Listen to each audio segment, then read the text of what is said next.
আসসালামু আলাইকুম, আপনারা সবাই ভালো আছেন?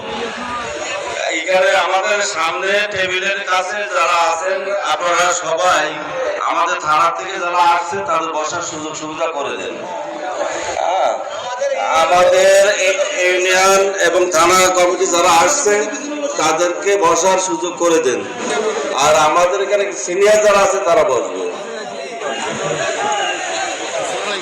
আপনারা সবাই চেয়ার নিয়ে বসে যান, আমাদের অনুষ্ঠান এখনই শুরু হবে। আমি আমার শালা ফাইসালটা দেখতে পাচ্ছি, অনেক দূর থেকে। আমি আশা করি কখনো যে আমার শালা আমার